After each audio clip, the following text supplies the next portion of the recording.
جوانی کا جوش بڑھانے کے لیے، بڑھاپے کو دفع کرنے کے لیے اور اپنی ٹائمنگ کو بڑھانے کے لیے، اپنے اعصاب کو مضبوط کرنے کے لیے آج کا نسخہ آپ کے لیے پیش کیا جا رہا ہے۔ تفصیل ویڈیو میں جانیں۔ بسم اللہ الرحمن الرحیم۔ السلام علیکم ورحمۃ اللہ وبرکاتہ۔ دوستو، آج ایک نئے نسخے اور نئی ویڈیو کے ساتھ آپ کی خدمت میں حاضر ہوں۔ امید کرتا ہوں کہ تمام دوست خیریت سے ہوں گے۔ ناظرین گرامی قدر، آپ نے اس نسخے کا عنوان بھی دیکھ لیا، اس نسخے کے فوائد بھی مختصراً آپ نے سن لیے۔ تفصیلاً میں آپ کو بتاتا ہوں۔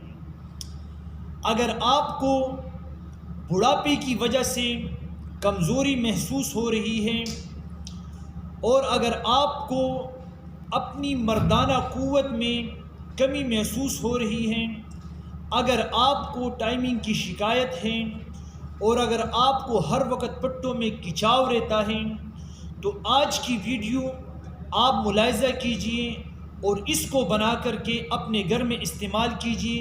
کسی پنسار سٹور پر جانے کی آپ کو ضرورت نہیں۔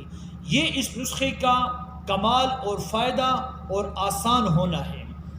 آپ نے کرنا کیا ہے؟ سب سے پہلے آپ نے لینا ہے ماش کی دال۔ ماش کی دال جو ہم گھر میں پکاتے ہیں، جس کا سالن بناتے ہیں، آپ کو ماش کی دال چاہیے ہے 20 گرام۔ نمبر 2، آپ کو چاہیے ہے چوارے۔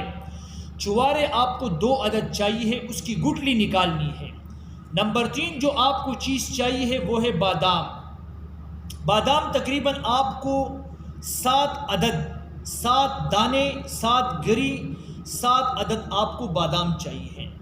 نمبر 4 جو آپ کو چاہیے الائچی سبز، چھوٹی الائچی، آپ کو تقریباً 3 دانے چاہیے ہیں۔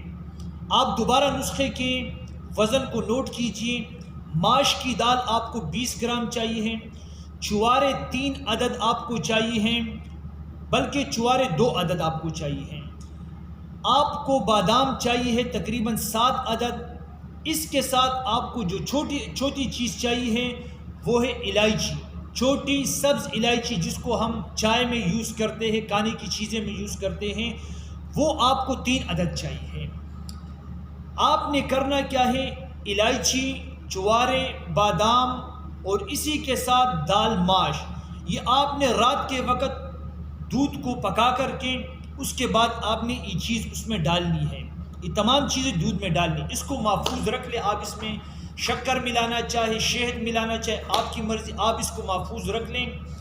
محفوظ رکھنے کے بعد صبح آپ نے اس کو جوسر میں گلینڈ کرنا ہے، اس کا مل شیک بنانا ہے۔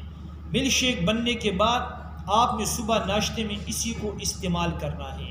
اگر بعد میں آپ کو ناشتے کی ضرورت ہے، تقریباً آپ کو اس میں 1 پاؤ دودھ درکار ہے، 1 پاؤ کی مقدار میں دودھ آپ کو درکار ہے۔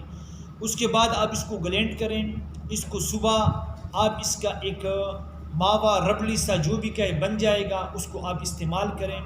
انشاءاللہ آپ اس کو 1 ماہ تک استعمال کریں۔ طاقت کے لیے بہترین نعمت ہے۔ یہ ٹوٹکا ان دوستوں کے لیے بھی جو ایسے جگہوں میں رہتے ہیں جہاں پر نسخے کے اجزاء نہیں ملتے ہیں، وہ بھی اس سے بھرپور فائدہ اٹھا سکتے ہیں۔ اپنی طاقت، ٹائمنگ اور جوش کو بڑھانے کے لیے اس کا استعمال کریں۔ انہی باتوں پر آپ سے اجازت چاہوں گا۔ اللہ ہم سب کا حامی اور ناصر ہو۔ السلام علیکم ورحمۃ اللہ وبرکاتہ۔